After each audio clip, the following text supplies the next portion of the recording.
Welcome to episode 7 of Technically Together, and it is the comeback ish, sort of. Well, we missed an episode, but we're back, so let's go. We Hi. missed two. Oh, we missed two. It's been more than 2 weeks since we've done an episode. So, well, I mean, I So now have an explanation. for the first week, yes. No, I have a psychological explanation. Oh, okay, because I'm trying to remember that the first week it was because your house was being renovated. There was no Yes. Yeah. That was crazy. But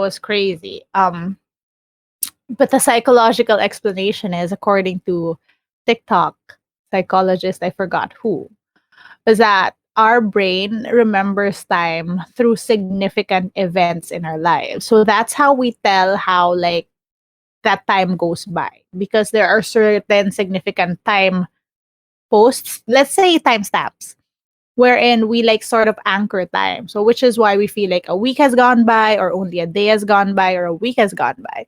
But then during the pandemic, people have been like, oh my gosh, I don't understand how time works anymore, because it feels like it's been just a month, but it's been like 6 months or stuff like that. Because every day has become monotonous, so much so that those timestamps have disappeared.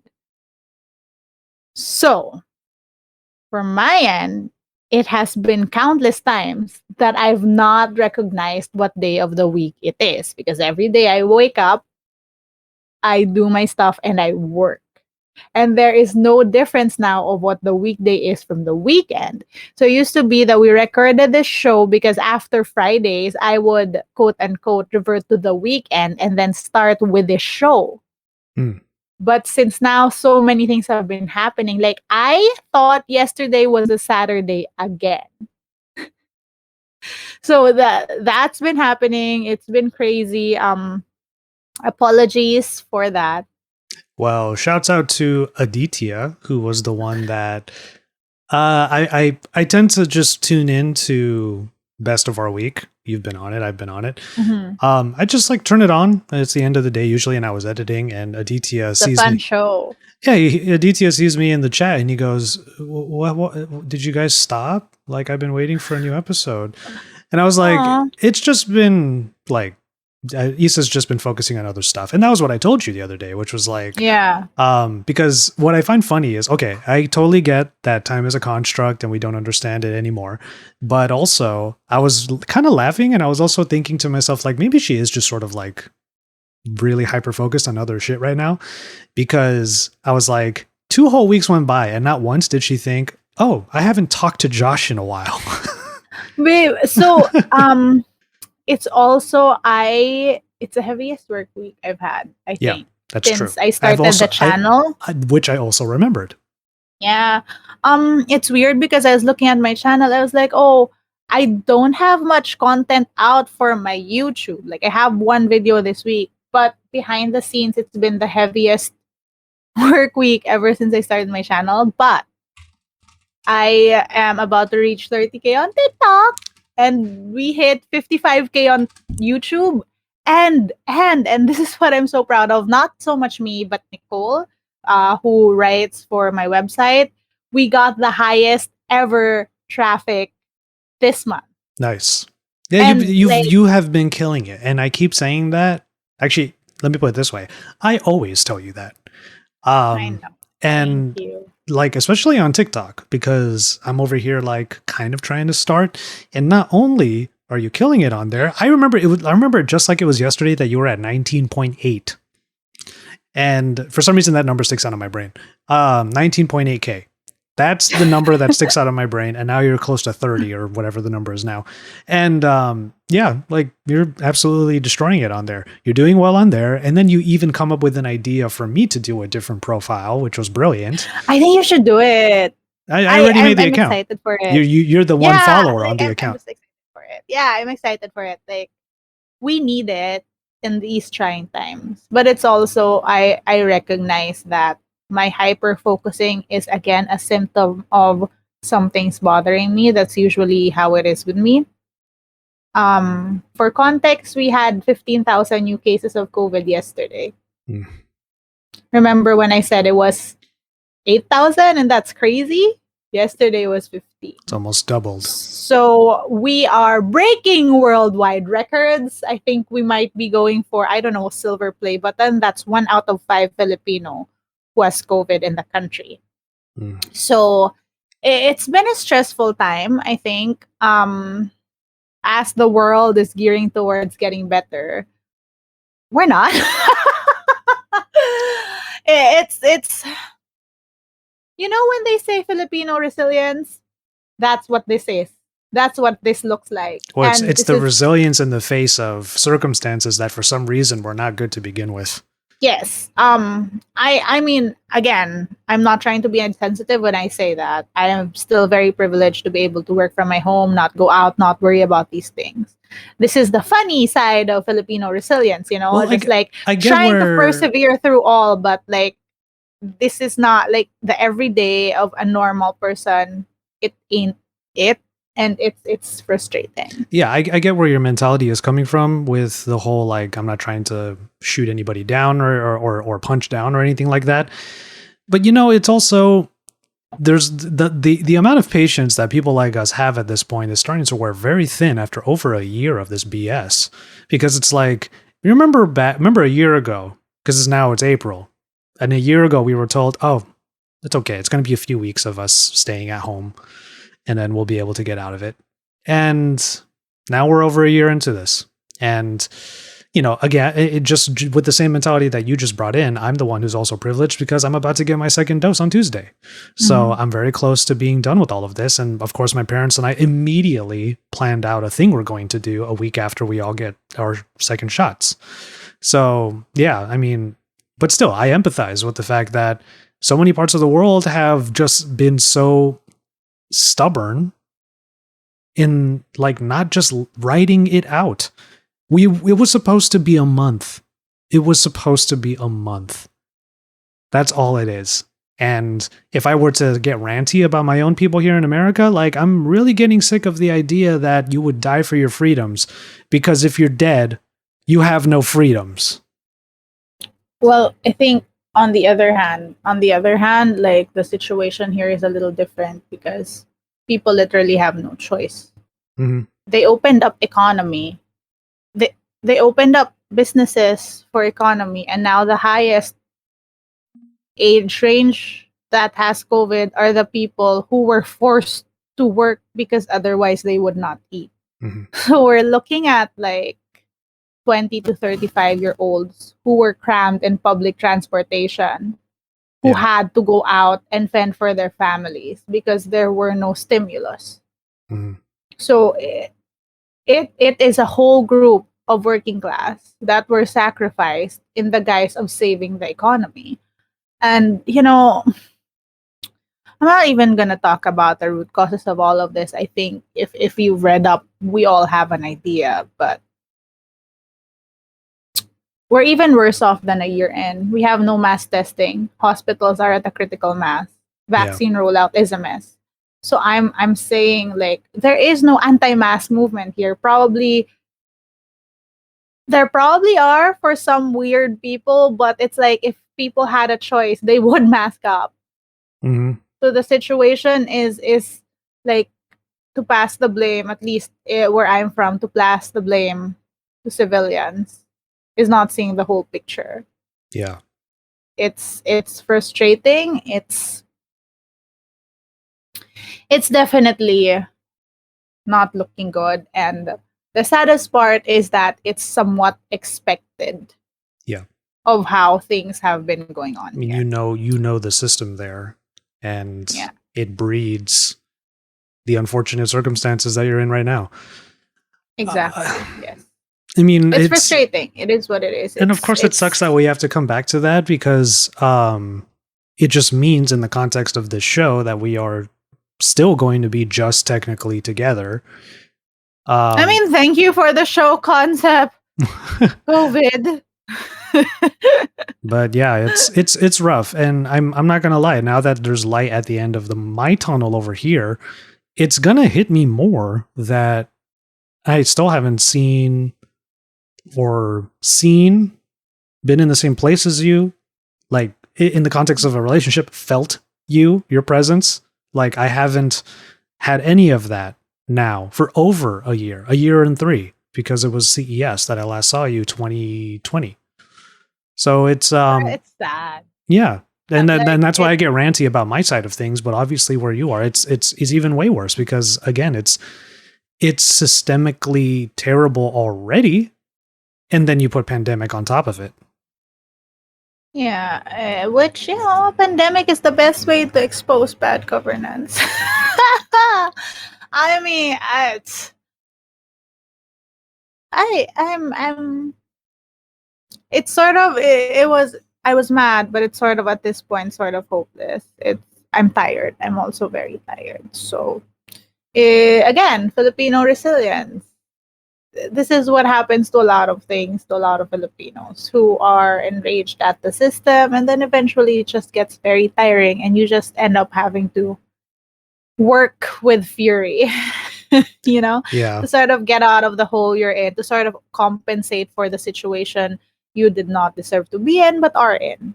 Well, Yeah. to bring it back to the good things that have happened to you this past week or so, um, that resilience, I mean, you have been exhibiting it this entire year. So, I hope that you're able to see that. And I haven't spoken to you like this in over 2 weeks, so that's why I have to say it right now. Is that I hope you understand. I hope you know it, Yeah. because yeah, you're killing it on all fronts.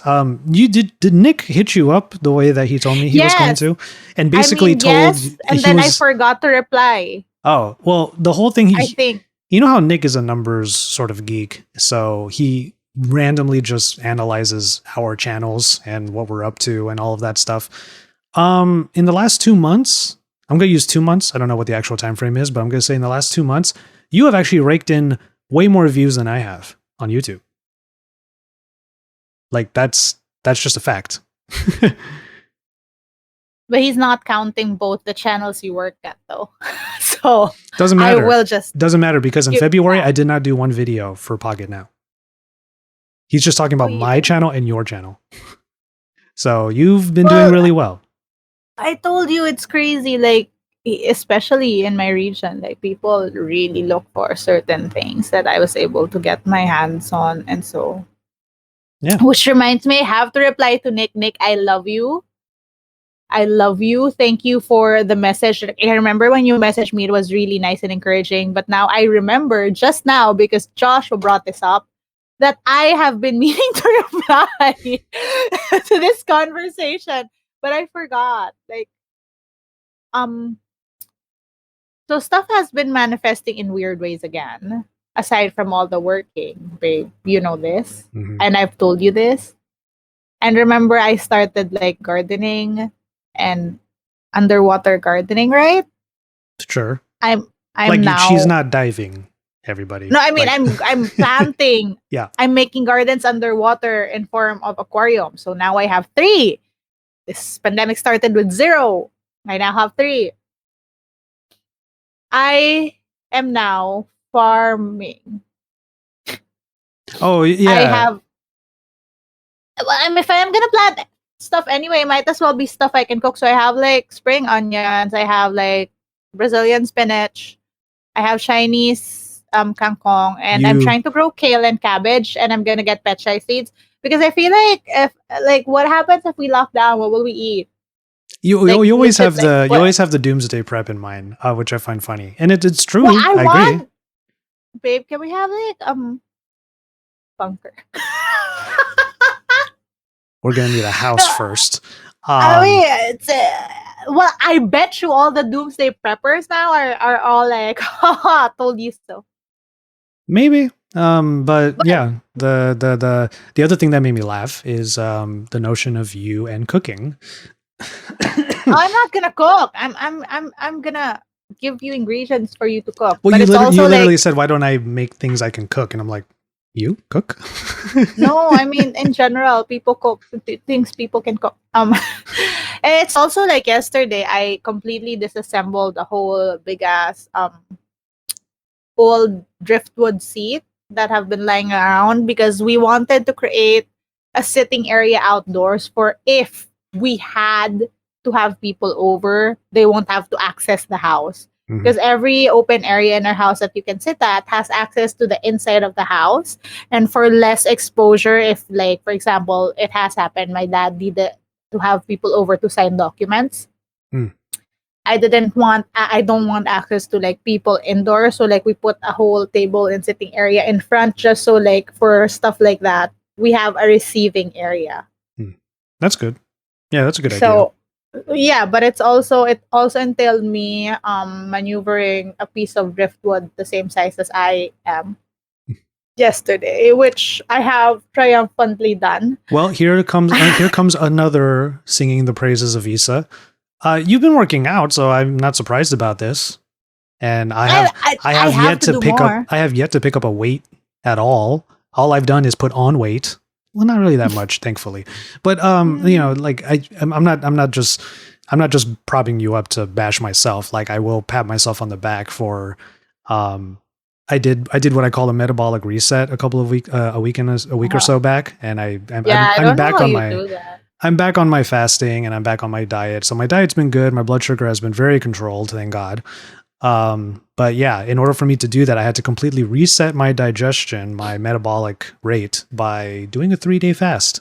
I literally just drank water and tea for 3 days. So, the I'd body be is an so amazing mad. thing. It's now here. Let me explain it this way, and I think you'll understand it in these terms, especially since I'm diabetic.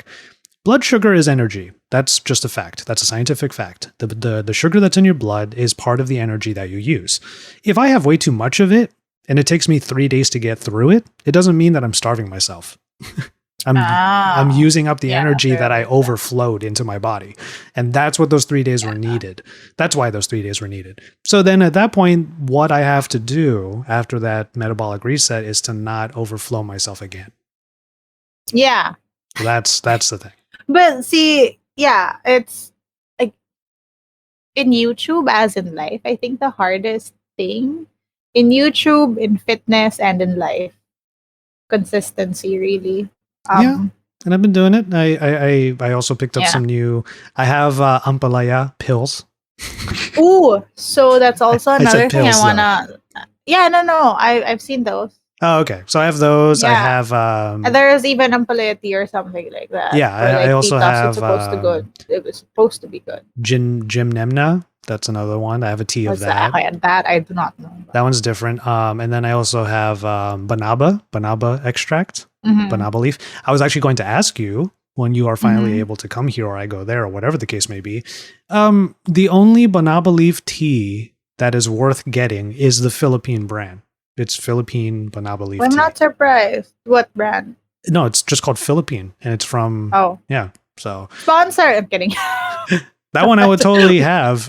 We are not connected to the sea. So I have a little confession. I have a little cubby here with stuff for your family. Like I have face masks from Korea for your mom and like the salon pass that your dad asked for, like the big ones that I got Oh, both my way parents back from yeah. will enjoy So that. I have that, and then I have your sticks. I bought you a suit, the PPE suit, so we could be matching. It's in green, mine's in pink. It's so cute. I got you some like stuff. I haven't even opened it, but I got you some stuff from that sticks place again. I Oh, mean, okay. it's been like a birthday and an anniversary, right? So like I Well, got we've you been through stuff. I keep one like and a half buying of you them stuff. now. Yeah, I've been buying you stuff for each of one, but then it's like it's just here. Well, it's But good then that I you got also the sticks because I am starting to try to do my movements again.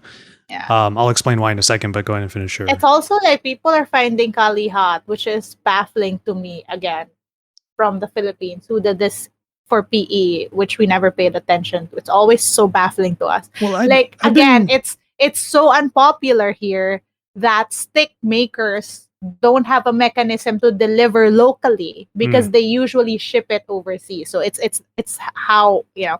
But I mean, I'm finding more and more people, local people get into it. I actually have a friend who does it. Oh, wait. That's not the point. The point is, I even got like mango rum and caramel, salted caramel vodka, local liquors for your family. I got one for Judy and one for your family, but then hmm. I drank one because it's liquor You ban can always get another. Sorry. and like I can't right now. So now I've Oh, tapped into that like little I'm sorry. It's fine. You can always get another one, and I'm sure we'll all be very happy when when you Yeah. bring it. Oh, and I ended up getting to try from the same brand where I got the salted caramel vodka. I ended up getting to try their sweet pea gin. Hmm. It's another local brand. I love it. I love it. I'm gonna get more when the liquor ban lifts. Ah. Go on. Sorry. Well, to bring it back down, unfortunately, I will say, I'm actually revisiting. I've been meaning to already anyway because I don't want to lose my entire practice of Kali martial arts. Unfortunately, the dojo that I've had actually Isa train at with my master and guru JC.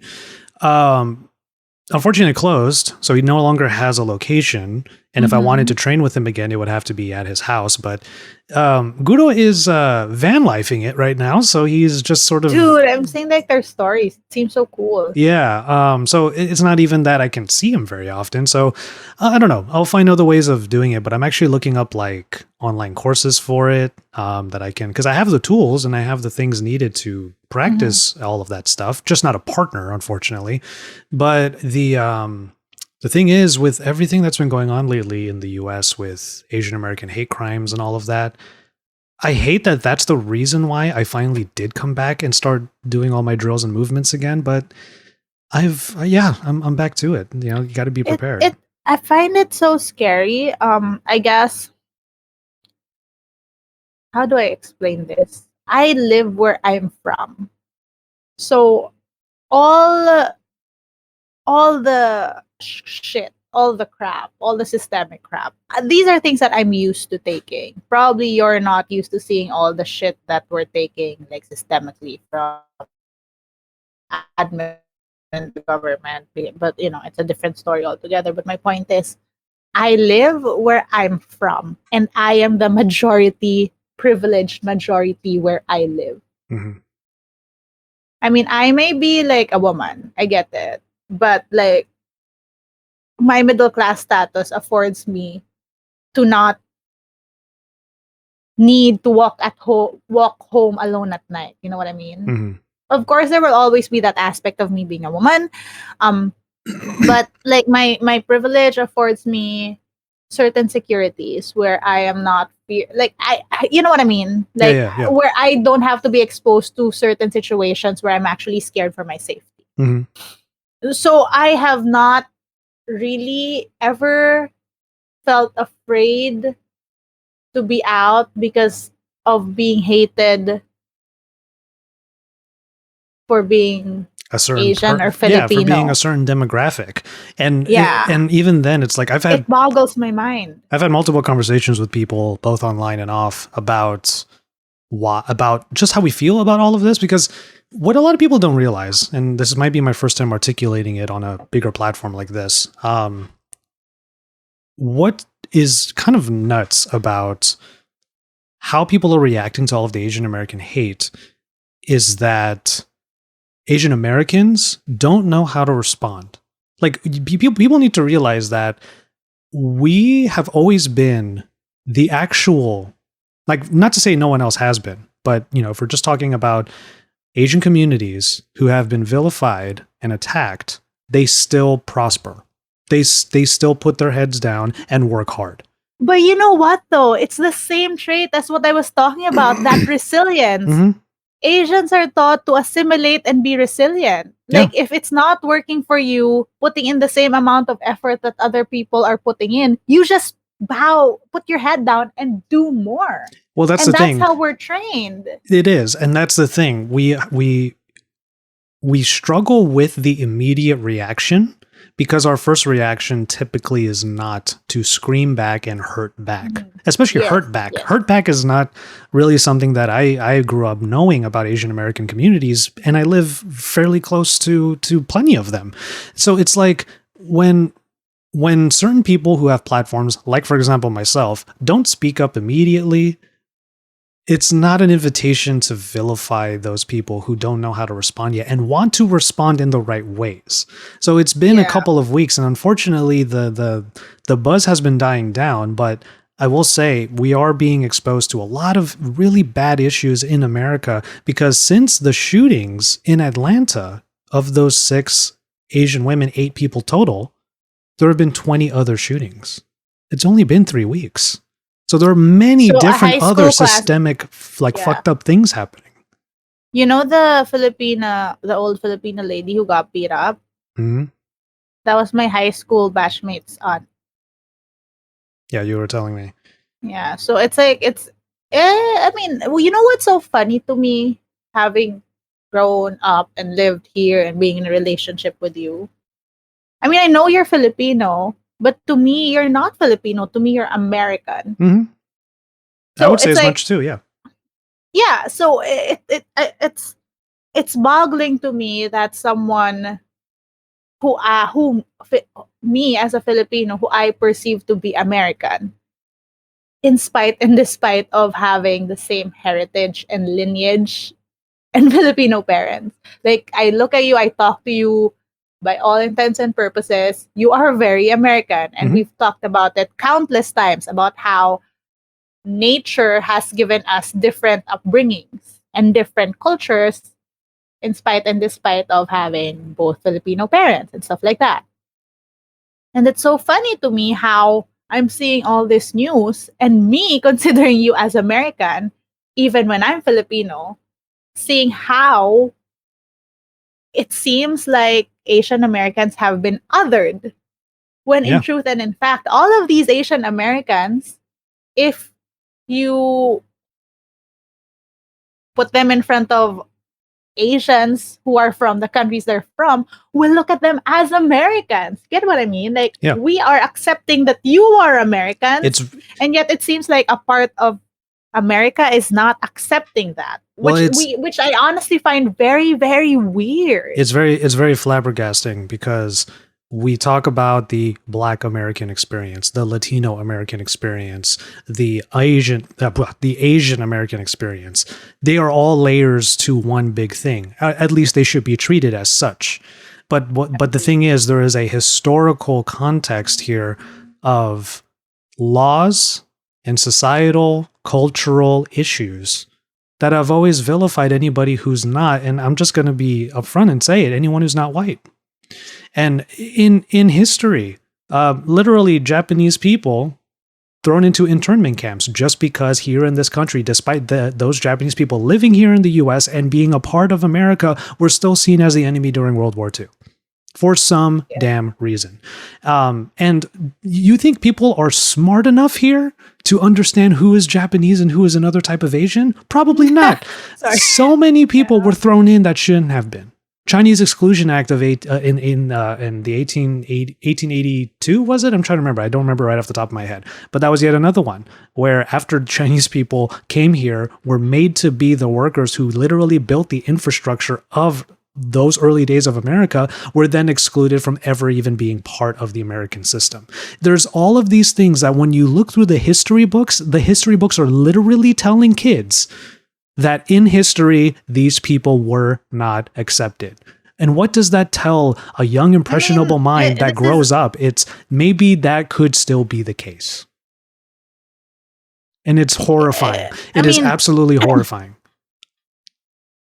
Is it a matter of is it a matter of books telling you this, that it's acceptable, or is it a matter of not being educated enough in the system and having a history painted by certain brush strokes? No, that's what I mean. I'm using the example of the book, the history book, but it's what I mean is this level of education that is systemically catered towards one voice, one type of voice. And I mean, again, remember, it's the same thing as you coming to Manila and realizing that the US bombed Manila. Yeah, that was like right? that was like the first big example of me realizing that my American experience has been trying to strip me away of my original roots. Like that's nuts. And what's crazy to me also is that there are two things. Number one, just because someone like me wants to reconnect with my heritage doesn't make me want to fight American ideals. It doesn't make me against America. That's the first thing. And the second thing is I can't believe these motherfuckers who actually look at another group of people that they may not agree with and their first reaction is to kill it. Yeah. When did that become okay? I That's what don't I'm know, wondering, dude. because there's so many stories coming out right now. My parents watch the local news all the time, and there's always yet another story of somebody who had some sort of disagreement with another person, whether it's because of their views or just who they are as people, as human fucking beings. And the first thing that happens is one tries to kill the other person. That 65-year-old Filipino woman, that man, who by the way was a murderer and for some reason was out on a lifetime parole. Like that's weird. He was let out of jail for murdering his mother. He walks up on an old Filipino woman who's just trying to go to church and wants to kill her just because she's Asian. Like, where did this mentality come in that we want to literally take the lives of other things? How are we killing people though? Like it's crazy. Yeah. I mean, it's And you know what? Like I I have a lot of these feelings because the George Floyd trial is happening right now, the trial of the officer that killed him. And if you watch any of it, I try not to watch much of it, but you know there are highlights on the news. That's where a lot of these thoughts come from, because I keep thinking, obviously the lawyers, the prosecutors, or the defendants in this case, the defendants are trying to do their job. It is their job to get Derek Chauvin off, to make him walk away. That's their job. I understand this. mean, That's how the criminal justice system works, right?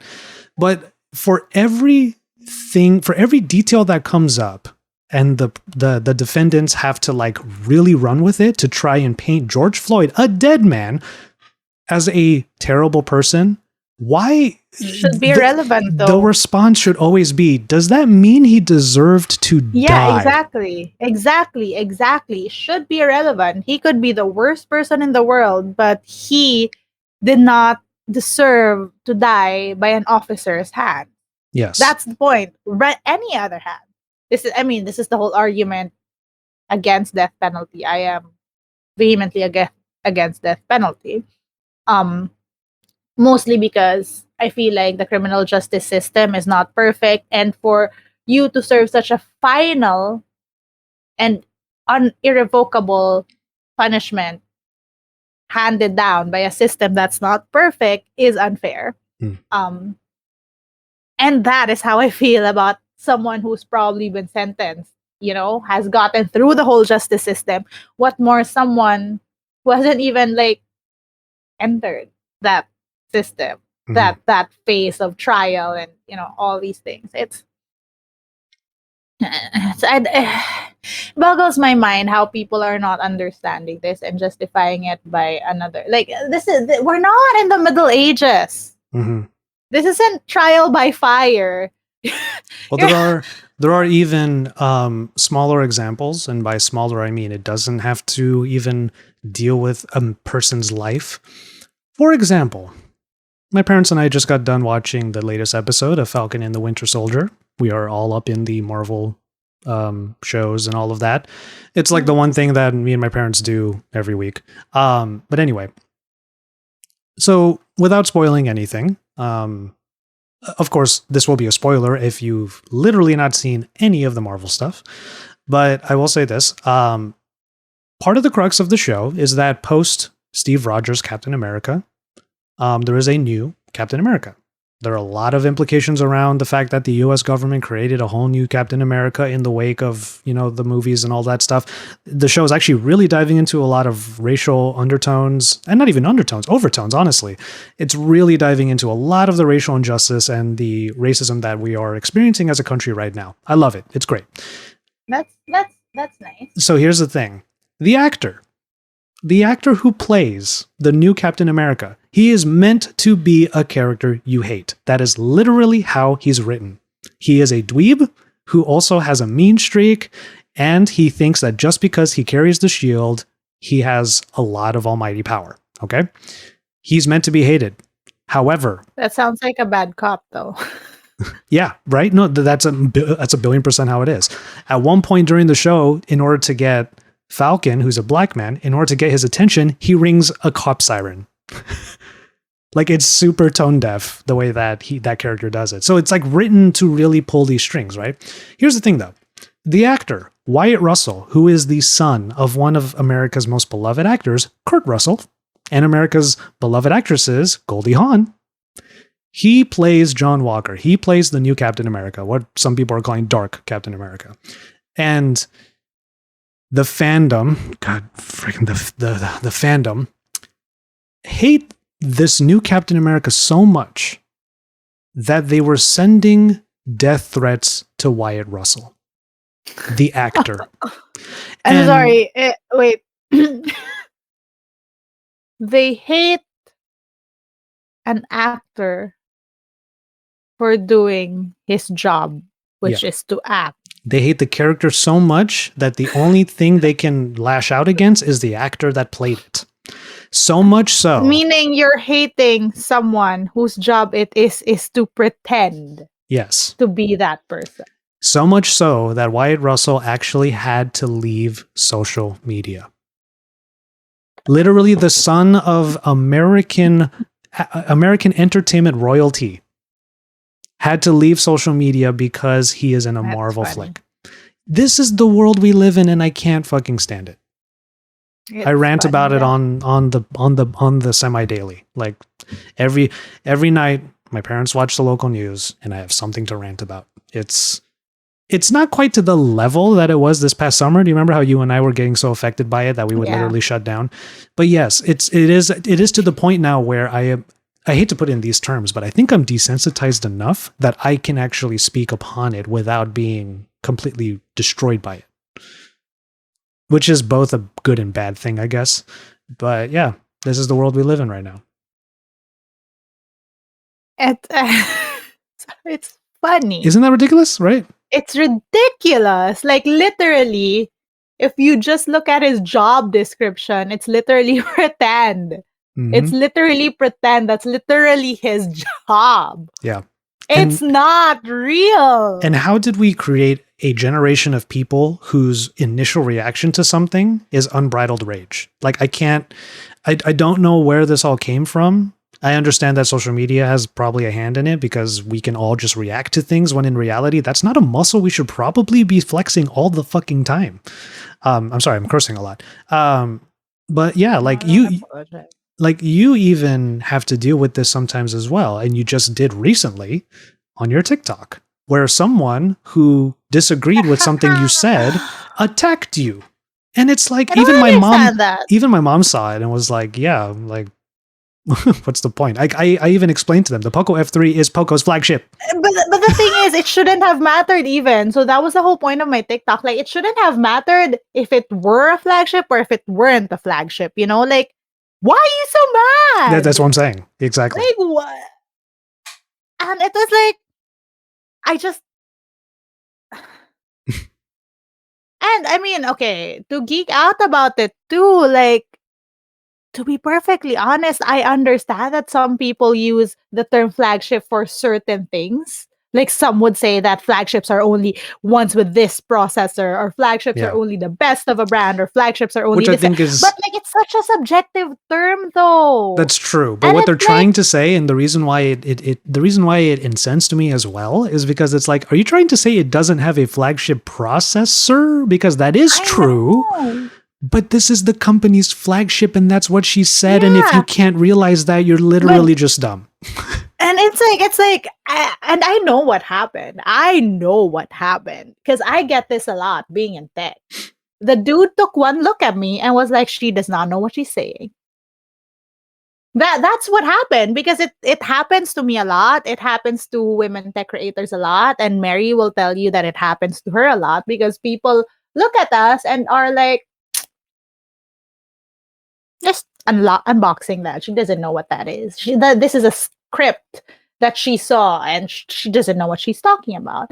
And so, like, I get it. I get not responding to people, but sometimes, you know, it's literally, I was at the talk when I saw that comment. I was at the talk.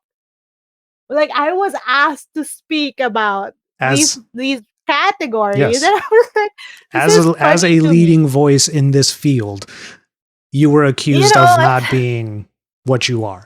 And it was rough. And again, coming back to you're killing it on TikTok, your response to it went viral. So it's like it was just like absurd to me, because again, the whole point is, even if I didn't know about it, the correct response would not have been to hate on me. The correct response would have been, hey girl, maybe this ain't it. Mm-hmm. You know?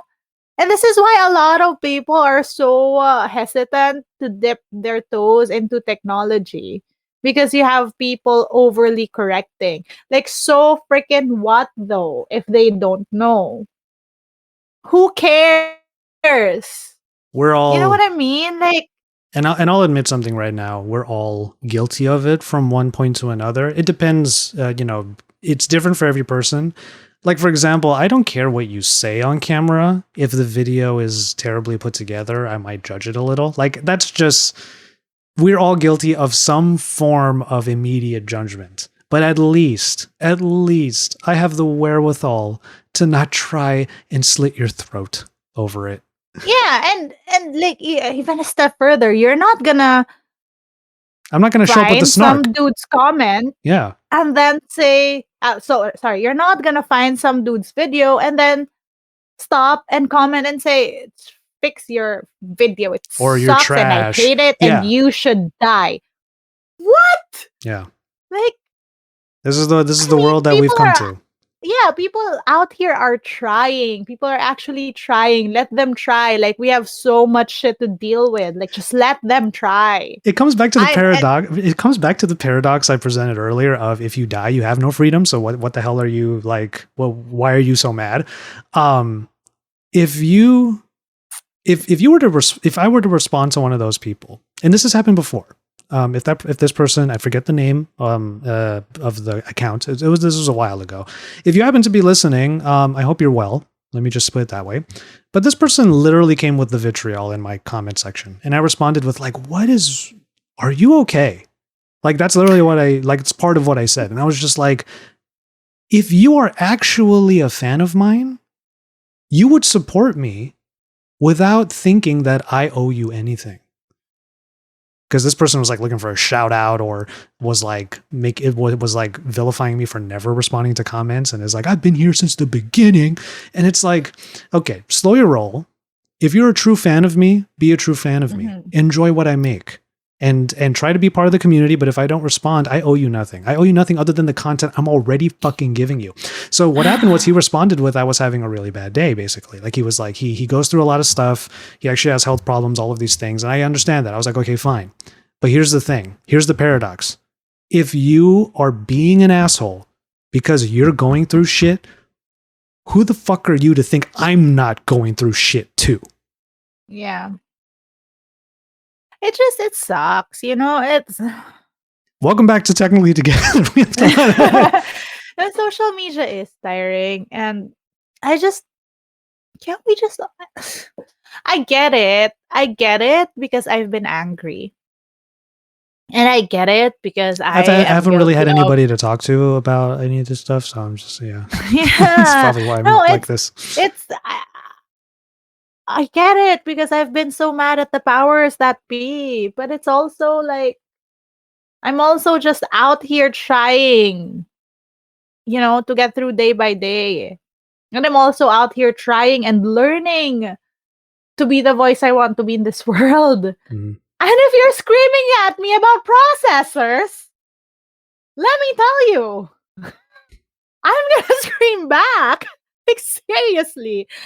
I mean, and it's so funny to me how um I made that video and I had a few comments reply to me and say you could have just corrected him and not screamed back at him with your credentials. And I'm like, why not? I worked hard for it. Yeah, fire begets fire. Like, why is it now on me to be nicer? Sure, I am trying to be nicer. But I didn't call him a doofus in that video too, though. I focused on me, though. Mm-hmm. So now that I did not go on camera and be like, you stupid fuck, I'm still getting hate for talking about what I've worked on to merit being able to say what I say without you shutting me down. Yeah. So, like, either way, you know?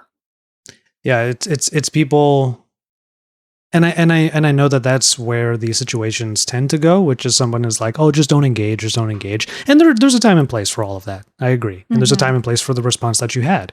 But honestly, when that person came in and was literally attacking an entire group of creators who all are trying and using you as some sort of catalyst or lightning rod for his skewed view on all of this, of a world he's not even a part of course he deserves the clap back.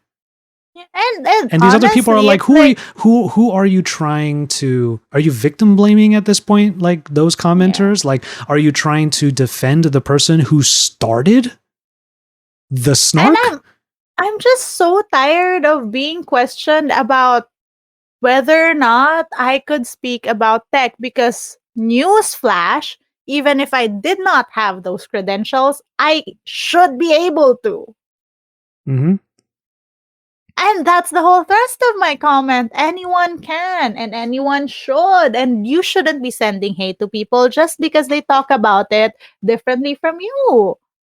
Mm-hmm. You Well, know, it's like, differently from you to a person who doesn't even do that. But yeah, mm, we literally have an entire genre of videos on YouTube that are of people trying things that they're not experts at. exactly, exactly. So, and that's the other thing too. Like, I know I can only speak for myself, but let me say, and you've heard me say this on multiple occasions, I never come to my videos claiming to know everything, but that's part of our journey. That's part of Yeah. us being together on my channel. It's just us liking tech together. And you know, I find it weird because on my channel and people can like see this. I have been corrected on stuff. Mhm. I have made mistakes and I have pinned comments and I have written it down on the comment section that, hey, this was a mistake, blah, blah, blah, blah. I made a mistake. It happens. And if you tell me nicely, if you point it out nicely, I will double check. And because, I mean, it's part of the whole experience of being a tech reviewer is that you also just don't rely on the stuff you're given online. Mhm. You sort of want to experience it by yourself and talk about that experience so that like you have added value to just people reading specs off a screen. And sometimes, like, especially for people like us who cover stuff globally, sometimes there are different specs, there are different releases, there's different info, and like it just gets so confusing too, even for me. Mhm. And so it's like stuff happens, you make mistakes, and just like if you tell me nicely, I would literally double check it for you. Yeah. Literally, I would do that. I have made Or why corrections. not It has happened. or why not like create, cuz the best case scenario, had that asshole not been an asshole, and by the way, we know he's a troll. Let's just say that real Yeah, quick. we know he's a We know troll. he's a It's just troll. that I felt like I needed to answer just so like people would just like, understand that It was a this teachable type of moment. reply, yeah, it was a teachable It was a moment teachable moment. And and a big the, clapback moment. So, hey. which of course, and hence viral, but like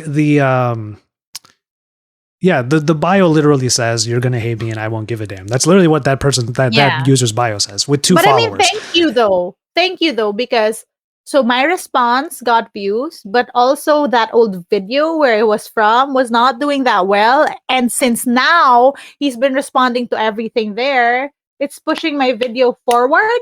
So thanks, troll. Yeah. Thank you. You probably grew my TikTok to what will be 30K in like today or the next few You have days. now perpetuated this notion that you thought was incorrect, which is she is a leading voice in this industry. So fuck you very much and go shut the fuck up. Anyway, the where was I going with this earlier? Yeah, yeah, like the troll, like the Right fact before that you right before that, I was thinking of something the else.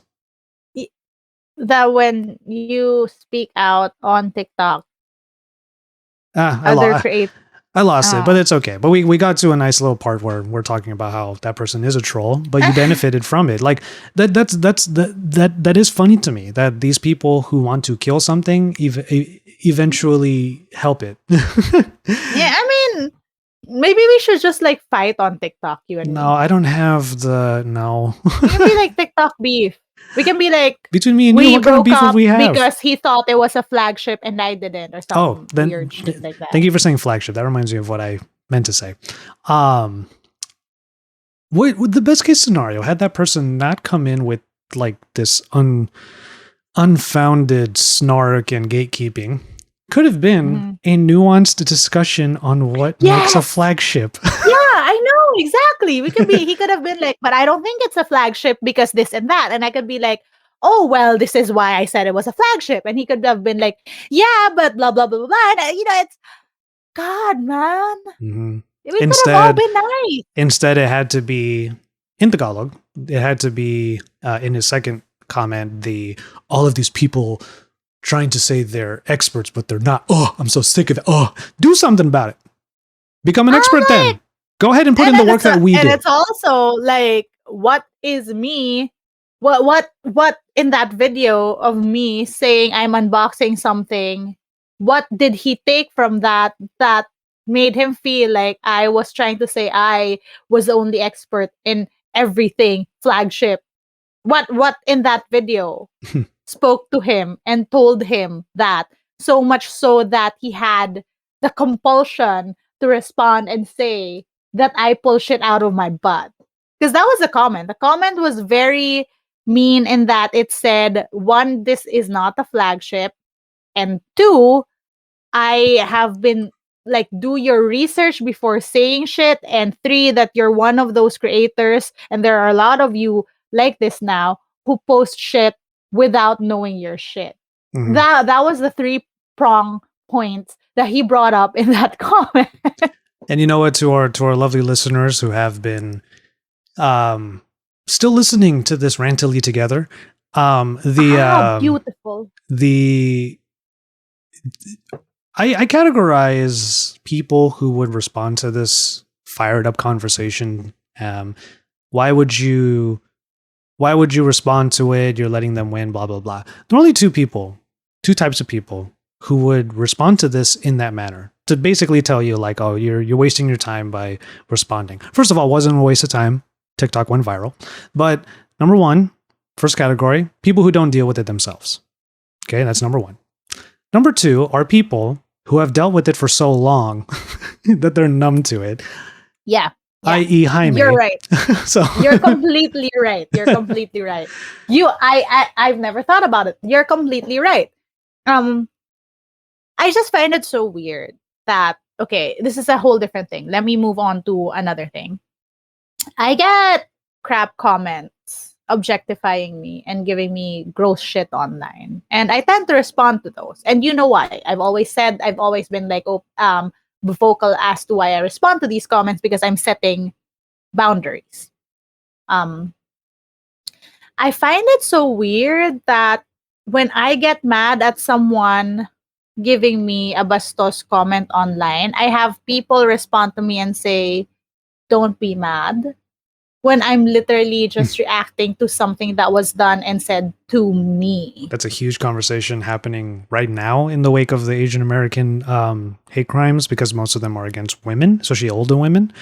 It's become a conversation about how men treat women in general, but also the fetishization. Yeah, I can never say that word. Fetishization. Yeah. Yes. But that is true. Yeah. Also, I'm telling you right now, I used to work for a publication, a lifestyle publication that talks about like Manila and all the places to go. So we get a lot of, to be politically correct, I'm gonna say men who fetishize Filipinas on that site. Mm-hmm. And they have a certain idea of how they think I should act. And it was and also to provide more context for our listeners, those people have access to said lifestyle publication because it was on a platform that people think is private, but really is usually not. So on Facebook, just because you think you have a safe haven in commenting as yourself on Facebook, you don't, first of all. Yeah. But yes, I remember those days. I remember how and it's also, I mean, to be perfectly honest, this is, let me bring you to a valid portrayal. 90 Day Fiancé. And for you see, and I've spoken about this, Big Ed and Rose. Mhm. The people who got mad at Rose for dumping Big Ed because they expected her to be a submissive Filipina who will give Big Ed what he wanted. And all of a sudden, Rose found a fan base from women the world over because she would not take the shit. And that's the point though. Like, people automatically thought that she was out there just trying to get the citizenship or the money from this guy and that she would just take it because she lives in a shanty. You know what I mean? And I mean, and she didn't, and she's doing so well right now. But that's my point, though. Like, it's because people already expected something from her by virtue of her being a Filipina and being poor. Well, They already expected she would be that girl. the other side of that same coin, still in the same direction, just the other side of that same coin, are all of these people. And I'll confess right now, a light confession, as a former dweeby Mr. Nice Guy, there are probably a lot of people who are not just thinking that she's Filipino and she should just take it, or she would, or whatever the case may be. But it's also this whole idea, and it was even in the show, of Big Ed saying, "But I did this, but I bought this, but I got you this, but I did this," and it's like, that's such a, no one owes you shit. Exactly. And like I said, as a former Mr. Nice Guy, the type of person who is like, "Oh, but I've treated you so well, why don't you have sex with me?" Like, I'm not saying that was what it was, but that's literally what this context is in 90 Day Fiancé, which is like, how come I'm not getting what I want because I gave you everything you wanted? It's like, well, you're just fucking, like, you played yourself. That's really all it is. But I mean, I think it's a matter of having all these hard conversations to explain, and that's why also I'm pretty vocal about it. And you know this because we've had these conversations before about how, like, what's this about the whole "not all men" phrase, Mhm. and stuff like that, and why, and what the point of it is, and not just like that all men. You know what I mean? Like, Yet another these are example. conversations that you have so that other people can understand, because you as a man will of course not understand how I feel. Again, I have been told to not wear my hair in a ponytail and to hold my keys a certain way when getting in my car. I've been taught that. You know what's crazy? And this is not to throw shade at my father. This is just something that happened, which really goes to show you what kind of people Asian Americans are. We are, if you want to talk about America as the bootstrap country where people pull themselves up by their bootstraps and get better, that's the Asian American experience, okay? Because in the face of all of this bullshit, we do what we can to still be as successful as we can and live happy lives. My dad actually told me to cut this because it makes me look more like what they want to attack. Like, because this is just different enough that it's very Asian. Yeah, it's that's very basically Japanese. it. Yeah. No, it's exactly. It's so funny because I watched the start of who was this guy? And by the way, I just want to say Hassan Minaj. And by the way, I just want to say it's not me trying to. I'm not throwing shade at my father about that. He's literally saying that for my safety. No, but that's Asian resilience for you. Yeah, that's how we're programmed. We are programmed because we are so. I mean, we are programmed to be the ones who change just so we can survive. Asian American, yeah. It's an Asian experience. It's coming from a third world country where everything is stacked against you. I'm telling you now, and I always say this, if you have a Filipino working as much as he's working in a system that works for them, they will thrive so much because we do so much just to achieve normal because we live in a system where everything works against us. Yeah. So that being said, if you're given a curveball, what you do is not to stop. You go around it, even if that's the longer way. Even if people don't recognize that you're going a longer way just to get the same place. But that's how we're built. That's the whole Asian DNA, I think. So, and you were bringing up Hassan Minhaj, the bit that he did on Homecoming King. I think that was what you're about to you're about to Which reference. one was it? I don't know. I just saw the quick clip. The audacity of the second generation. Yeah. Because, Yeah. I was like, yeah. Yeah, because his father is like, even though their house got vandalized because of racism, his father was just sweeping it up and goes, "Hey, this is the tax you pay to be in America." And he's like, No. I was born here. I have the audacity of equality. So I did everything that the American system is supposed to do. I went through all of that. I even had more shit to deal with because of the color of my skin. I had to be ridiculed for the food that I eat, but I still went through high school. I went through college. I went through all of these things. So why am I not being considered as part of the American system? And that's literally I find that that's the so conversation weird. we're having right now. Yeah, I really, honestly, to me, I find that there's a disconnect in my brain. I can't understand like being in a place and growing up as like someone from here and then all of a sudden being told that I'm not. Like I can't understand how that might feel. I It breaks my brain. It breaks my I look at heart. you and I'm like he's so American. Like we've talked about this so many times. Like culturally you are more American than you are Filipino. Yeah.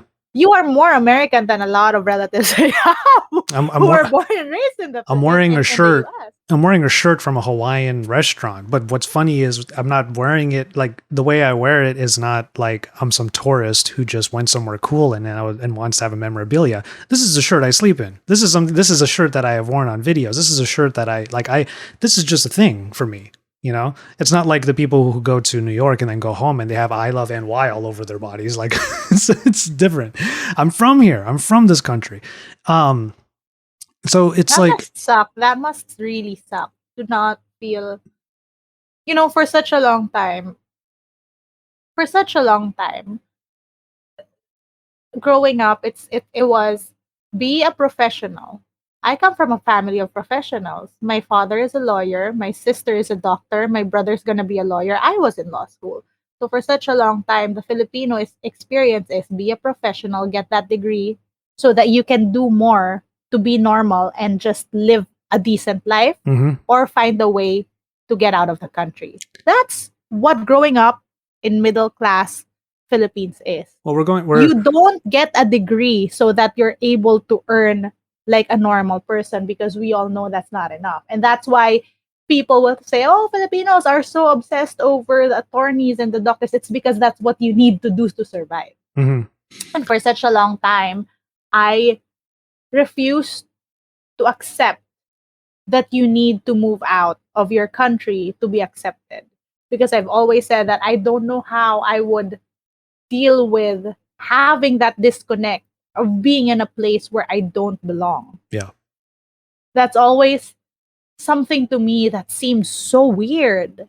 But then this whole thing happens and I cannot fathom how people who are like you, who have identified all their lives, who were born and raised, who come to the Philippines being alien to it, Mhm. even if you are Filipino by heritage, and then be where you were born and now need to have this conversation to sort of how to explain why you are part of that. It sucks. That sucks. It's heartbreaking because this is not. You're talking about leaving the Philippines to have a better life. This is not the better life my parents wanted for me. This is not the fact that I am fearful, not just for my own safety, but for theirs, is not what they came here for. They fled during people power because that's how crazy it was at the time to be here and recreate their lives. And now I'm so fearful that I'm coming back to martial arts. I'm actually researching weapons and I'm actually trying to arm myself because I'm actually afraid to go to my office. Since my office is in a predominantly white area, all the people who work in that neighborhood are Latino, as you've seen. But the majority of the demographic that lives there is white conservative. That's why all of the buildings on my street where my office is are shaped like barns, are shaped like old American barns. So the last time I was at my office was the night of the infamous Atlanta shooting press conference where the officer said that the murderer had a bad day. And it was that night that as I was I'm getting having a bad freaking year. and it was that night when I was getting in my car that someone was actually calling out to me in the parking lot. There's just me in that car in the parking lot at that hour. Do you think I'm going to stick around to find out what that guy wanted? Nope. He sounded like he didn't mean harm. He sounded friendly, I'm not gonna but I'm take still not going to chances. stick around. Exactly. So I had an earbud in, so I was just, you know what, just going to put my stuff in my car, get in the car. I locked the door, and I actually waited to see what he would do. Because the worst thing that honestly, if anything were to happen, I would just mow his ass down with my car. That's really all it has to be. You know, that's what that was the mentality that was in my brain. But that person got in their car, drove off before me, which kind of signaled to me again that person probably did not mean true harm to me. But if they really wanted to, they could have done matter. something. Like, that's fine. But the point of the matter is, I realized in that moment how real my fear is because of what's going on. Yeah. And it's heartbreaking because if someone were to accost me near my office, could I even say to that person who might be living there, I went to high school right there. 2 streets over, I went to high school. And that's an all-boys school. I was part of the community. I performed in shows for the city as a drama student. I am as much a part of this community as you are. I lived here. I work here. And the worst part about it is, I'm literally doing nothing to you. You're the one that decided to bring your hate to me, someone who has nothing to do with your life. It sucks. I mean, understatement of the year. Yeah, it definitely sucks. I think I have no other words. Yeah. Well, we've gone over, but we've gone over the hour. But since we haven't been around for a while, I figured we could just let this keep going. Do you want me to keep it going, or do you want to? I mean, we could, and then we could wrap up. It's been a doozy. You know how they always say that, like, we live in a crazy world? Well, we do. We live in a crazy world, but it's also very angry. Mm-hmm. But we're also very tired. Well, there was a point I wanted to make when you, Mm-hmm. now that it's returned to me, there was a point I wanted to make when you were talking about the not all men. Mm-hmm. Yet another example of why is this your first reaction? The sense that when a woman is talking about her trauma and something that literally happened to them, and it could be horrific. It could be anything from, like, you know, sexual innuendo, making them uncomfortable, to I was literally raped. Okay. Why is the first reaction of these not all men motherfuckers to defend themselves and to not empathize with the fact that a woman who's talking to you right now was once raped? Exactly. Where did this reaction come from? That was always the question I had. It's like, literally, if you don't do anything, why are you so defensive? Mm-hmm. I mean, it's also like, yeah, that seems very suspicious that you would react this way. I suppose the running theme of the episode is why are you this way? Why is this your reaction? Why is that your knee-jerk reaction? And why is it so hard for some people to think before they hit enter?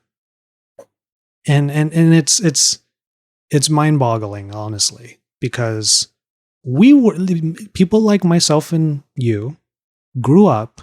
Now, granted, you could make comments about the systemic reasons why we were raised the way we were, but I know that I was even told while I was attending that high school I was alluding to earlier, that I can fit in with anyone around there because I'm such a good orator. I'm so good at English.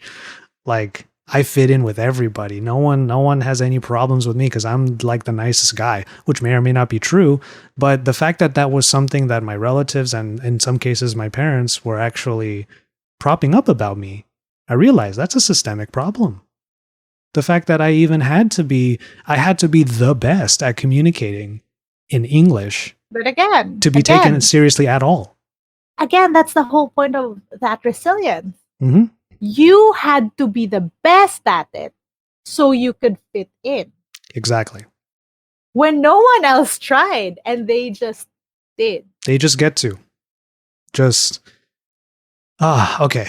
I know someone's going to get mad with what I'm about to say, but this is a term that I saw on TikTok that I will say I kind of agree with. Not necessarily, and not all of us are like, I get it. Okay, don't even come at me with that.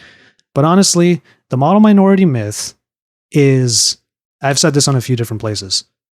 It is the fact, it's a myth, but what it has done to us is a fact, where we have to be the absolute best at something just to be taken seriously at all. Meanwhile, American mediocrity gets to have everything.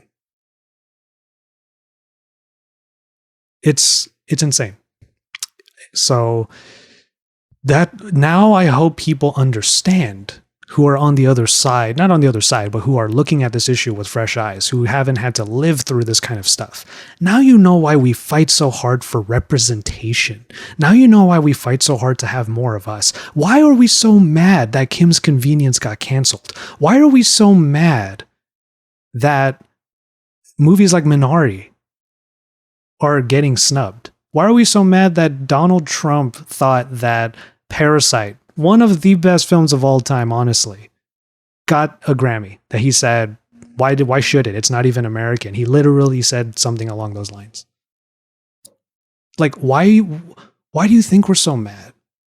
If you look at us as Asian Americans and go, wow, he's a great dancer, he's a great writer, he's a great YouTuber, he's a great this or that, maybe you should levy that praise to the entire people.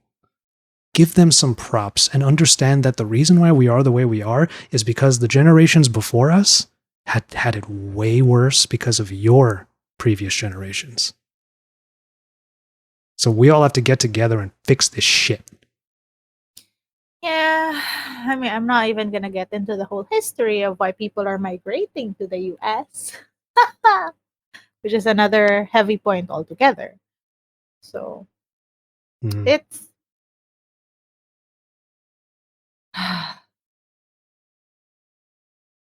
I have nothing. It's I hope everyone is okay with how this one went. But these are conversations that are meant to happen, so you're getting it regardless. It's also enough trying to minimize the space we're taking. Enough. We're taking the space we're meant to take.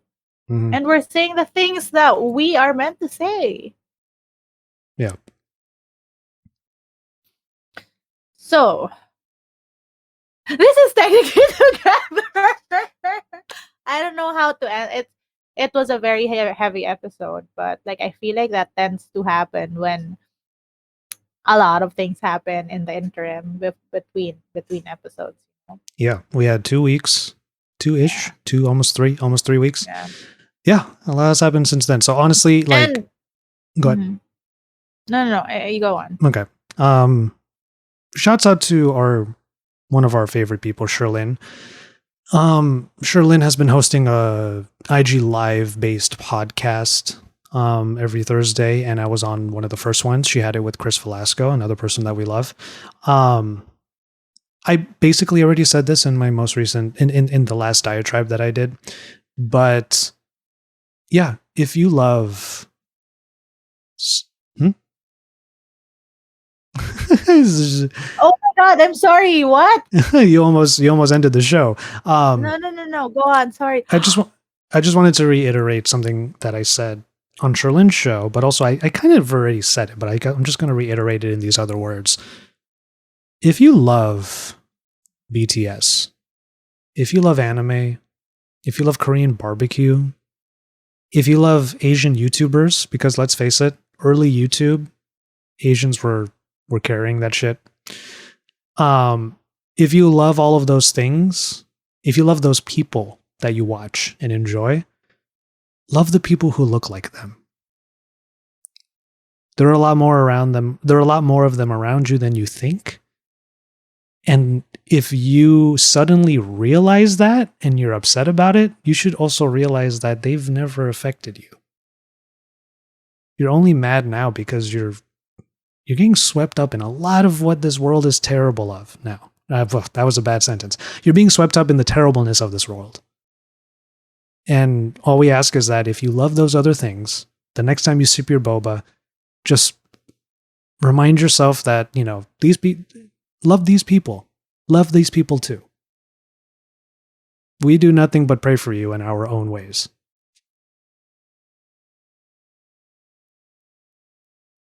And that was technically together. I don't know. I was expecting you to go into the outro because you had your hand on it already. Oh, okay. Well, we'll do that. And that was. What the fuck? Wait. Did you have to hit play on it? There's a delay at the beginning? You know what?